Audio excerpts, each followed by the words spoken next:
Hello and welcome back to my YouTube channel. Hope are all doing well. तो आज हम discuss करेंगे history के कुछ क्वेश्चंस। ये क्वेश्चंस आप सभी को पता है कि आपके प्रीवियस एग्जाम्स में पूछे गए हैं और संभावना है कि आपके आने वाले एग्जाम्स में पूछे जा सकते हैं। इससे पहले हम पार्ट 38 यानी कि 38 वीडियोज़ ऑलरेडी डिस्कस कर चुके हैं, जिनमें हमने सिर्फ और सिर्फ हिस्ट्री के क्वेश्चंस को डिस्कस करके रखा हुआ है। तो अगर आपने वो वाली वीडियोज़ अभी तक नहीं देखी है तो इस वीडियो के डिस्क्रिप्शन में जाएं, वहाँ पर हिस्ट्री क्वेश्चंस करके लिंक दिया गया होगा, उस लिंक पर क्लिक करके आप उन वीडियोस को देख सकते हैं। बाकी आज हम पार्ट नंबर 39 को डिस्कस करेंगे और इन क्वेश्चंस को हम बिल्कुल डिटेल में डिस्कस करेंगे। बाकी अभी तक अगर आपने हमारे चैनल को सब्सक्राइब नहीं किया है तो चैनल को सब्सक्राइब कर दें, साथ में बेल आइकन को जरूर प्रेस करें, साथ में इस वीडियो को लाइक जरूर कर दें। सो क्वेश्चन नंबर 146 की बात करें। Buddhism in Nepal was introduce during the reign of. तो किसके शासनकाल में नेपाल में बौद्ध धर्म ने प्रवेश किया था, यानी कि नेपाल में बौद्ध धर्म को किसने फैलाया था? तो वो फैलाया था अशोक के द्वारा। ऑप्शन ए यहाँ पर करेक्ट हो जाएगा। अब जब भी अशोक की बात आती है तो अशोक से संबंधित जितने भी क्वेश्चंस एग्जाम में पूछे गए हैं या फिर पूछे जाने की संभावना है, वो सारे के सारे क्वेश्चंस हम यहाँ पर देखते हैं। तो आज भी हम अशोक से संबंधित जितने भी क्वेश्चंस एग्जाम में पूछे जा सकते हैं वो यहाँ पर देखेंगे। तो सबसे पहला और सबसे बेसिक सा क्वेश्चन, अशोक किस वंश का राजा था? तो अशोक जो है तो मौर्य वंश का राजा था। मौर्य वंश की स्थापना किसके द्वारा की गई थी? तो मौर्य वंश की स्थापना चंद्रगुप्त मौर्य के द्वारा की गई थी। ये भी आपको ध्यान में रखना है। चंद्रगुप्त मौर्य के बाद जो है तो मगध की राजगद्दी पर बिंदुसार बैठा और बिंदुसार के बाद मगध की राजगद्दी पर अशोक बैठा। ये क्रम आपको यहाँ पर ध्यान में रखना है। अब अशोक यहाँ पर बेसिकली हम यहाँ पर बात कर लेते हैं। तो अशोक से संबंधित जैसे कि अशोक का जन्म कब हुआ था? तो अशोक का जन्म हुआ था 304 बीसी में। ये आपको ध्यान में रखना है। अशोक जो है तो मगध की राजगद्दी पर कब बैठा? 269 बीसी में। ये आपको पता होना चाहिए। ये मोस्ट इंपॉर्टेंट पॉइंट है जो कि बहुत बार एग्जाम में बनता है। अशोक ने कलिंग पर कब आक्रमण किया था? 261 बीसी में। ये भी आपको ध्यान में रखना है। अशोक के टोटल नंबर शिलालेख कितने हैं? तो वो हैं 14 शिलालेख। ये भी आपको ध्यान में रखना है। ये जो 14वें नंबर का शिलालेख है यह हमें कहाँ से प्राप्त हुआ है? ये भी क्वेश्चन एग्जाम में पूछा जाता है। तो ये हमें गिरनार पर्वत से प्राप्त हुआ है। ये भी आपको ध्यान में रखना है। और 14वें नंबर के शिलालेख में धम्म नीति और शासन सिद्धांत के बारे में बताया गया है। अशोक का जो 13वें नंबर का शिलालेख है इसी में जो है तो कलिंग युद्ध की चर्चा की गई है। ये भी आपको ध्यान में रखना है। कलिंग युद्ध, कलिंग वॉर जो है तो कब हुई थी? 261 बीसी में। ये भी आपको पता चल गया। अब अशोक के बारे में एक और क्वेश्चन पूछा गया था कि अशोक का उत्तराधिकारी कौन था? ये क्वेश्चन जो है तो एग्जैक्ट हमीरपुर बोर्ड में पूछा गया था। ये मैंने आपको करवाया हुआ है। तो अशोक का जो उत्तराधिकारी था उसका नाम है तिवर, तिवर या फिर तिवाला। अशोक की दूसरी रानी थी करुवाकी और करुवाकी का ही पुत्र कौन था? तो वो था तिवर या फिर तिवाला। ये भी आपको ध्यान में रखना है। ये मोस्ट इंपॉर्टेंट पॉइंट्स हैं जो कि बहुत बार एग्जाम में पूछे जाते हैं। अशोक के ही द्वारा देखो आजीविकों को रहने हेतु बराबर की पहाड़ियाँ जो कि बिहार के गया में स्थित हैं, वहाँ पर उन्होंने 4 गुफाओं का निर्माण करवाया था। और उन 4 गुफाओं का निर्माण करवाया था। तो 4 गुफाओं का नाम भी आपको ध्यान में रखना है। इनमें सबसे पहले आ जाता है कर्ज, चौपार, सुदामा और विश्व चौपड़ी। ये चारों के चारों आपको ध्यान में रखने हैं। अशोक ने ही जो है तो बौद्ध धर्म का प्रचार प्रसार करवाया था। ये आप सभी को पता है। अशोक ने बौद्ध धर्म के प्रचार में जो है तो अपने पुत्र महेंद्र और पुत्री संघमित्रा को जो है तो श्रीलंका भेजा हुआ था। ये भी आपको ध्यान में रखना है। और मोस्ट इंपॉर्टेंट पॉइंट, अशोक की मृत्यु कब हुई थी? ये भी क्वेश्चन एग्जैक्ट हमीरपुर बोर्ड में पूछा गया है। तो अशोक की मृत्यु हुई थी 232 बीसी में। ये मोस्ट इंपॉर्टेंट पॉइंट्स हैं जो कि मैंने आपको यहाँ पर बता दिए। ये सारे के सारे आपको ध्यान में रखने हैं। सो क्वेश्चन नंबर 147 की बात करें। Babur was succeeded to the Mughal throne by. तो बाबर के मुगल साम्राज्य का उत्तराधिकारी कौन था? तो बाबर के बाद जो है तो उत्तराधिकारी कौन था? तो वो था हुमायूं। ऑप्शन ए यहाँ पर करेक्ट हो जाएगा। अब यहाँ पर बात आई है हुमायूं की। तो हुमायूं से संबंधित कुछ एक क्वेश्चंस जो कि एग्जाम में अभी तक पूछे गए हैं वो मैं आपको यहाँ पर बताऊंगा। तो सबसे पहला और सबसे बेसिक सा क्वेश्चन कि हुमायूं द्वारा जो है तो कुछ एक युद्ध लड़े गए थे। तो एक तो उनमें आ जाता है चौसा का युद्ध और एक आ जाता है कन्नौज या फिर बिलग्राम का युद्ध। ये 2 युद्ध हैं जो कि मोस्ट इंपॉर्टेंट है और इनकी डेट्स बहुत बार एग्जाम में पूछी जाती हैं। तो सबसे पहले बात करते हैं चौसा के युद्ध की। तो हुमायूं द्वारा जो है तो चौसा का युद्ध 1539 में लड़ा गया था। और किसके साथ लड़ा गया था? तो शेरशाह सूरी के साथ लड़ा गया था। और हुमायूं के द्वारा ही जो है तो कन्नौज या फिर बिलग्राम का युद्ध 1540 में लड़ा गया था और ये भी शेरशाह सूरी के साथ लड़ा गया था। और इन दोनों ही युद्धों में जो है तो किसकी पराजय हुई थी? तो वो हुई थी हुमायूं की पराजय। ये भी आपको ध्यान में रखना है। अब कुछ और भी पॉइंट्स अगर मैं आपको बताऊं, हुमायूं ने एक और युद्ध लड़ा है, वो है सरहिंद का युद्ध। और ये कब लड़ा था? तो ये लड़ा था 1555 में। ये 3-4 युद्ध आपको ध्यान में रखने हैं। ये अभी तक एग्जाम में पूछे गए हैं। ये आपको ध्यान में रखने हैं। अच्छा, हुमायूं नामा की रचना किसने की है? तो हुमायूं नामा की रचना जो है तो गुलबदन बानो बेगम के द्वारा की गई है। ये भी आपको ध्यान में रखना है। और ये उनकी जो है तो सिस्टर थी। ये भी आपको ध्यान में रखना है।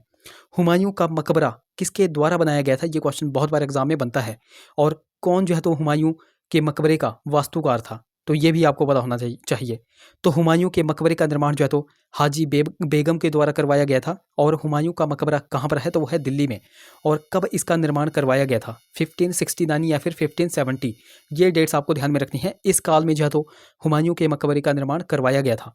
और हुमायूं के मकबरे का जो वास्तुकार था वह कौन था? तो वो था मिराक मिर्जा। कौन था? मिराक मिर्जा। ये आपको यहाँ पर ध्यान में रखना है। ये कुछ मोस्ट इंपॉर्टेंट पॉइंट्स मैंने आपको यहाँ पर बता दिए। यहाँ पर मैंने आपको बताया कि हुमायूं नामा की रचना गुलबदन बानो बेगम के द्वारा की गई थी। यहाँ पर मैं आपसे क्वेश्चन पूछता हूँ, अकबरनामा, अकबरनामा की रचना जो है तो किसके द्वारा की गई थी? वो आप नीचे कमेंट्स में बता दो। सो क्वेश्चन नंबर 148 की बात करें, हु रोट अकबरनामा। तो अकबरनामा जो है तो किसने लिखा है? अब ये थोड़ी देर पहले ही मैंने आपसे क्वेश्चन पूछा था। चलो मैं ही आपको बता दूं कि अकबरनामा की रचना अबुल फजल के द्वारा की गई थी। ऑप्शन सी यहाँ पर करेक्ट हो जाएगा। अब यहाँ पर बात आई है अकबर की। तो अकबर की जब भी बात आती है तो अकबर से संबंधित जितने भी क्वेश्चंस अभी तक एग्जाम में पूछे गए हैं या फिर पूछे जाने की संभावना है वो हम यहाँ पर देखते हैं। तो सबसे पहले बात कर लेते हैं जो कि अभी तक हमीरपुर बोर्ड के एग्जाम में पूछे गए हैं। एक तो बहुत बार पूछा जाता है पानीपत का दूसरा युद्ध, और एक पूछा जाता है हल्दी घाटी का युद्ध। तो ये दोनों युद्ध कब हुए थे और किन के साथ लड़े गए थे, कौन में जीता था, वो आप नीचे कमेंट्स में बता दो। अब कुछ और भी क्वेश्चंस की अगर बात करें, जैसे कि अकबर का जन्म कब हुआ था? तो वो हुआ था 1542 में। अभी मैं आपको यहाँ पर बता दूं कि जो आपके आने वाले एग्जाम्स में तो वहाँ पर जो है तो डेट्स पर आपको ज़्यादा फोकस रखना है, क्योंकि आने वाले एग्जाम्स में डेट्स पर ही ज़्यादा फोकस रखा जाएगा। तो अकबर का जन्म हुआ था 1542 में। उसके बाद आपसे पूछा जाता है कि अकबर का राज्याभिषेक ये कब हुआ था? तो ये हुआ था 1556 में। और कहाँ पर हुआ था? तो पंजाब के कालानौर में। उसके बाद आपको ध्यान में रखना है कि अकबर का जो संरक्षक था बैरम खां, तो अकबर के संरक्षक बैरम खां का पतन हुआ था 1560 में। अकबर द्वारा दास प्रथा का अंत और अकबर को हरम दल से मुक्ति मिली थी 1562 में। ये भी आपको ध्यान में रखना है। उसके बाद अकबर ने जो है तो तीर्थ यात्रा पर जो कर लगाया जाता था उस कर को समाप्त कर दिया था 1563 में। ये भी आपको ध्यान में रखना है। अकबर ने जजिया कर की समाप्ति भी की थी 1564 में। ये डेट्स पर आपको देखो ज़्यादा फोकस रखना है, यही डेट्स आपसे आने वाले एग्जाम्स में पूछी जाएंगी।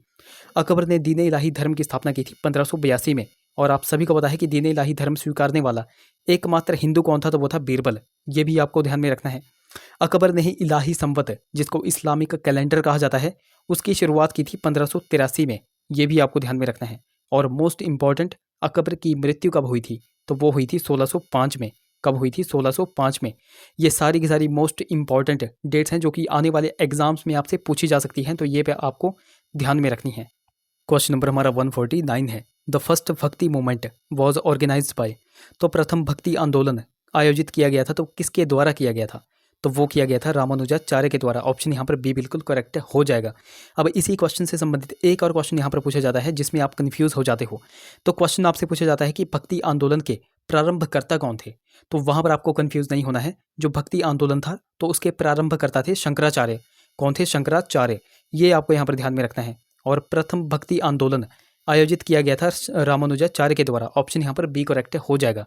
अब रामानुजाचार्य, इनके बारे में कुछ एक क्वेश्चन पूछे जाते हैं, जैसे कि इनका जन्म आपसे पूछा जाता है या किस धर्म को मानते थे और इन्होंने कौन से जो है तो किसका मत दिया हुआ था। ये 3-4 क्वेश्चन इनसे बनते हैं, वो मैं आपको यहाँ पर बताऊँगा।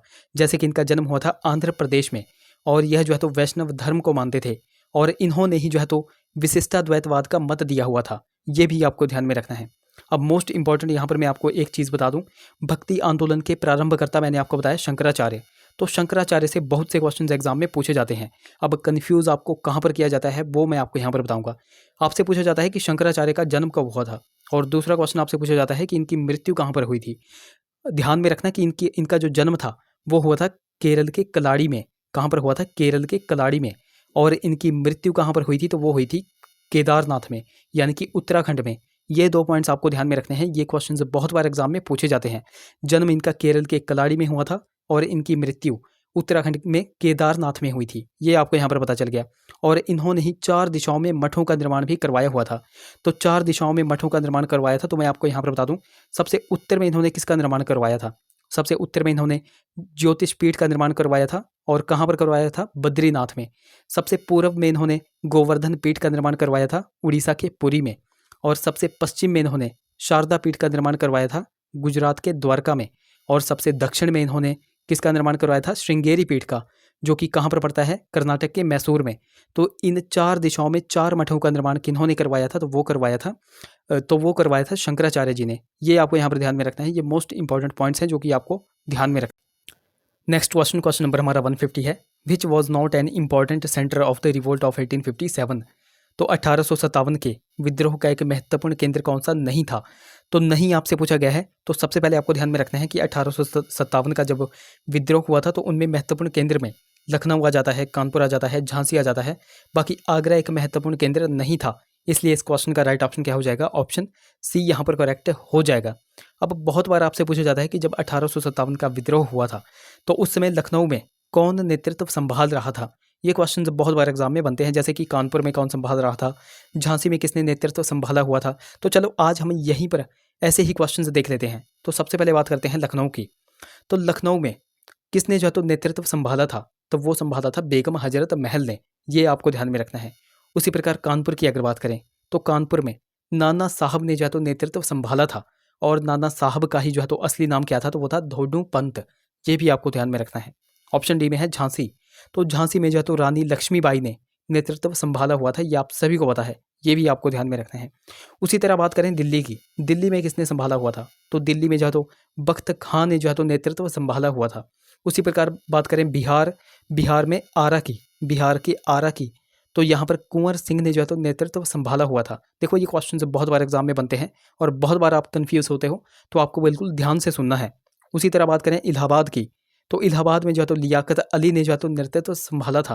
फैजाबाद की अगर बात करें, फैजाबाद में मौलवी अहमद उल्ला ने जो है तो नेतृत्व संभाला था। उसी तरह बरेली भी आपसे पूछा जाता है, तो बरेली में खान बहादुर खान ने जो है तो नेतृत्व संभाला था। तो ये इंपॉर्टेंट पॉइंट्स मैंने आपको यहाँ पर बता दिए, ये सारे के सारे आपको ध्यान में रखने हैं। क्वेश्चन नंबर 151 की बात करें, who said truth is the ultimate reality and it is God. तो यह किसने कहा था कि सत्य एक परम वास्तविकता है तथा वह ईश्वर है। तो वो किसने कहा था, ऑब्वियसली महात्मा गांधी जी ने। ऑप्शन यहाँ पर बी बिल्कुल करेक्ट हो जाएगा। अब यहाँ पर बात आई है महात्मा गांधी की, तो महात्मा गांधी से भी कुछ एक बेसिक से क्वेश्चंस बनते हैं, वो हम यहाँ पर देखेंगे। सबसे पहले इनका जन्म कब हुआ था, तो 2 अक्टूबर 1869 में इनका जन्म हुआ था। कहाँ पर हुआ था, गुजरात के पोरबंदर में। अच्छा, इनकी मृत्यु कब हुई थी, तो इनकी मृत्यु हुई थी 30 जनवरी 1948 को। और कहाँ पर हुई थी, न्यू दिल्ली में। ये भी आपको ध्यान में रखना है।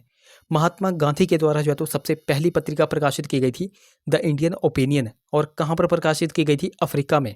और किस वर्ष जो है तो यह प्रकाशित की गई थी द इंडियन ओपिनियन नामक पत्रिका, 1903 में। ये भी आपको ध्यान में रखना है। महात्मा गांधी के द्वारा जो है तो फिनिक्स आश्रम की शुरुआत की गई थी 1904 में। ये भी आपको ध्यान में रखना है। महात्मा गांधी ने जो है तो एक पुस्तक लिखी हुई थी हिंद स्वराज। तो इन्होंने जो है तो हिंद स्वराज पुस्तक कब लिखी थी, तो ये लिखी थी 1909 में। ये डेट्स आपको ध्यान में रखनी है। महात्मा गांधी जो है तो साउथ अफ्रीका से भारत कब आए थे, तो वो आए थे 9 जनवरी 1915 को। और इसी प्रकार जो है तो 9 जनवरी को कौन सा दिवस मनाया जाता है, तो हर वर्ष 9 जनवरी को प्रवासी भारतीय दिवस मनाया जाता है, क्योंकि इसी दिन महात्मा गांधी जो है तो साउथ अफ्रीका से भारत आए थे। तो ये कुछ एक बेसिक से पॉइंट्स मैंने आपको यहाँ पर बता दिए, ये सारे के सारे आपको ध्यान में रखने हैं। बाकी अभी तक अगर आपने हमको टेलीग्राम और इंस्टाग्राम पे फॉलो नहीं किया है तो वहाँ पर जाकर फॉलो कर ले, लिंक आपको डिस्क्रिप्शन में मिल जाएगा। बाकी देखो लिंक कई बार चलता नहीं है, तो आपको सिंपली टेलीग्राम पे जाना है और @लेट्स प्रिपेयर टू सर्च करना है, आपको हमारा चैनल मिल जाएगा। उसी प्रकार आपको इंस्टाग्राम पे जाकर के लेट्स प्रिपेयर टुगेदर सर्च करना है। अगर कोई क्वेरी होगी तो आप मुझे इंस्टा पे मैसेज कर सकते हैं। तो ये थे हमारे कुछ क्वेश्चंस। आई होप वीडियो आपको इन्फॉर्मेटिव लगी होगी। अगर वीडियो अच्छी लगी है तो जरूर से वीडियोस को लाइक करें, शेयर करें, चैनल को सब्सक्राइब करें, साथ में हमें टेलीग्राम और इंस्टाग्राम पे फॉलो करना बिल्कुल ही ना भूलें। तो चलिए मिलते हैं अब अगली वीडियो में। Till then take care.